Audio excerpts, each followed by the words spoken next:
membaca seperti itu. Nah, karena kan kita tahu sendiri nih, buku itu adalah sumber informasi, sumber pengetahuan buat kita. Tapi adik-adik kita, teman-teman kita masih banyak ternyata yang belum bisa menikmati fasilitas yang seberuntung kita seperti itu.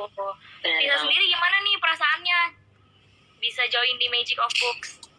Yang pastinya senang banget, bersyukur sekali karena belakangan ini sebenarnya kalau ditanya kapan sih awal mula bisa menyukai buku, itu tuh udah lama. Cuman baru belajar atau pengen tahu lebih dalam tentang apa sih itu buku. Ini baru sekarang ini gitu. Jadi sekarang lagi suka banget ngoleksi buku, entah itu buku quote, buku inspiratif, buku pelajaran atau buku-buku cerita yang dimana sangat-sangat berhubungan sekali sama campaign beriharapan.id, itu Magic of Books gitu. Dan pertama kali ditawarin sama temen aku waktu itu, bukan temen sih, waktu itu kita pernah partner kerja namanya Mbak Daya. Aku ditawarin untuk join di campaign Magic of Books ini, dan aku langsung sangat-sangat excited karena pertama ya karena aku lagi tertarik banget sama yang namanya buku dan apa yang pingin mereka sampein, apa yang menjadi tujuan utama mereka, yaitu satu, pingin melihat anak-anak di luar sana yang mungkin keadaannya atau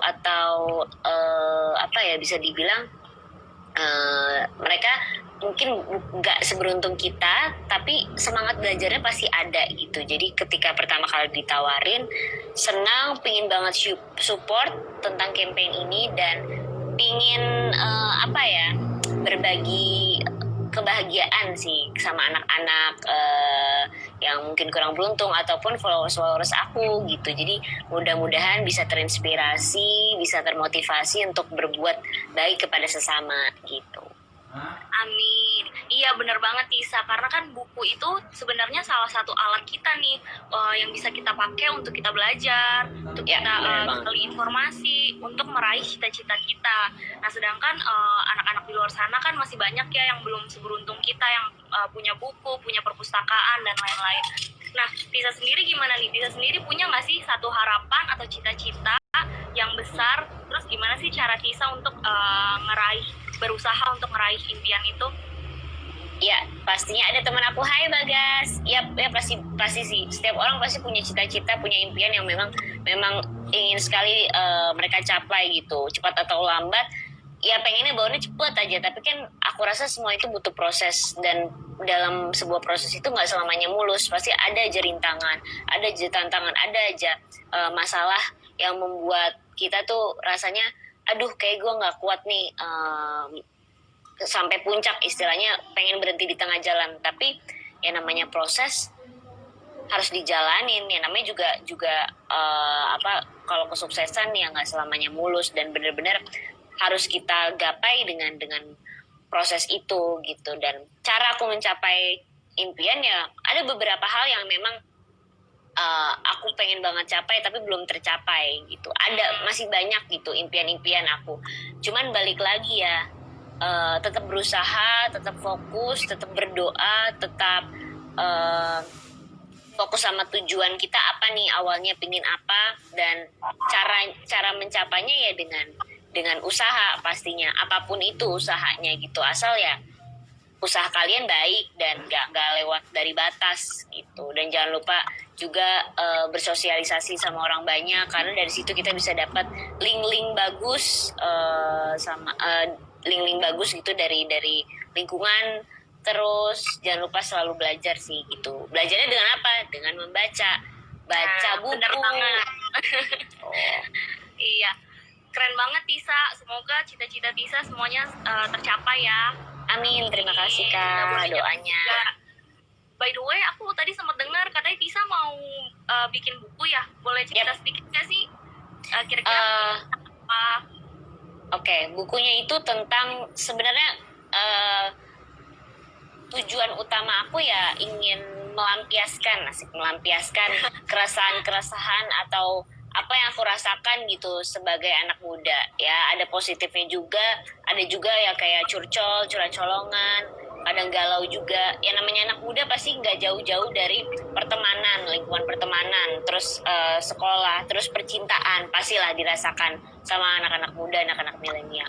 Terus hubungannya dia dengan keluarga bagaimana. Nah, itu yang aku akan share di situ. Mudah-mudahan apa yang aku share sih sebenarnya relate sama yang dirasain anak-anak muda gitu, karena tujuan utama ya kayak pengennya sih kayak lebih ke curcol, karena kan aku kan orangnya suka curcol di sosmed gitu, di Instagram, di Twitter, di platform media sosial banyak deh pokoknya kan. Terus ada yang nawarin dari penerbit namanya Bukune, dia pengen aku nulis gitu di buku, kenapa enggak. Dan awalnya sih deg-degan, cuman ya untuk apa ya, untuk nambah pengalaman juga gimana sih rasanya nulis buku. Kan biasanya kita baca nih, dan sekarang kesempatan untuk nulis rasanya seperti apa sih. Makanya aku langsung mau dan terima tawaran tersebut gitu. Tapi ada nggak sih Tis kayak harapan-harapan yang kamu pengen gitu dari para pembaca nantinya? Maksudnya kayak mereka harus mesti gimana gitu, kayak harapan kamu untuk mereka yang baca. Harapan aku sih semoga yang tadi aku bilang di awal bisa relate. Jadi ketika mereka membaca tuh kayak, ih bener juga nih, kayak gue pernah ngalamin nih masa-masa mungkin ya bukan anak muda aja yang bisa membaca, tapi generasi di atas kita, maksudnya umurnya di atas kita, tapi dia pernah ngerasain masa-masa seperti itu, kayak misalnya jatuh cinta tuh dulu gemes-gemes gimana gitu. Dan kalau anak muda lebih ke ya apa yang mereka rasain sama kayak apa yang aku rasain gitu. Pengennya sih kayak feel apa yang aku pengen sampai di sini ya sampai kepada para pembaca gitu. Nah tapi ya Tis, kayak di umur-umur kita gini kan nih, milenial gini, kadang-kadang tuh kita suka males ya baca buku, kayak karena sekarang udah ada smartphone yang canggih, udah ada platform-platform media sosial yang lain gitu. Kamu punya tips and trick nggak sih supaya kayak generasi kita nih masih tetap baca buku gitu? Sebenarnya aku sih maksudnya nggak ngelarang juga mereka untuk membaca sesuatu, maksudnya membaca cerita gitu di platform handphone gitu. Tapi sebenarnya kalau kita selidiki, maksudnya telusuri lebih dalam, itu lebih enak dan lebih nyaman baca buku gitu, karena buku itu aku rasa punya segudang ilmu. Orang kalau mau sekolah harus bawa buku buat belajar gitu. Dan bahkan novel-novel sekarang udah bagus-bagus banget ya kan, novel-novel kayak percintaan, terus kayak novel Dilan contohnya ya kan. Terus buku-buku quote-quote sekarang kita udah banyak banget temuin di buku-buku apa gitu contohnya. Terus sekarang artis-artis public figure juga udah mulai menulis buku, dan aku rasa ya karya itu harus dihargai sih, karena nulis buku tuh gak segampang kita baca. Mereka mikir gitu, kalau nulis tuh mereka mikir, dan menurut aku suatu karya memang harus dihargai. Siapa yang menghargai? Ya kita, siapa lagi gitu kan.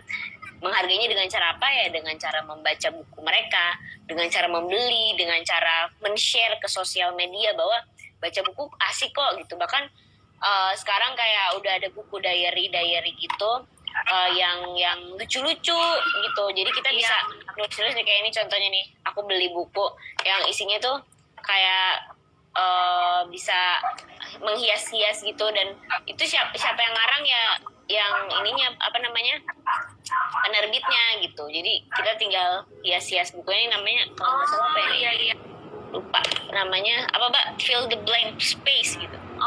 Fill the blank space ya. Iya. Nah, terus kalau kamu sukanya baca buku apa sih? Kalau aku novel atau komik gitu? Aku tuh lagi suka banget buku-buku kayak ini Kak, apa namanya, quote-quote, karena apa yang menarik gitu buat inspirasi hidup. Ini ada satu buku mengenai ini, kalau dilihat dari sebelah mata asik. Ini isinya sama judulnya tuh kalau dilihat sekilas ya nggak nyambung gitu. Namanya Si Cacing dan Kotoran Kesayangannya. Tapi setelah kita baca lebih dalam gitu, wah baca ini bagus banget. Dan kalau dilihat-lihat ya nyambung sebenarnya sama judulnya. Cuman mungkin kalau sekilas kayak ini nih apa sih buku kartun, apa buku kayak komik. Tapi ternyata banyak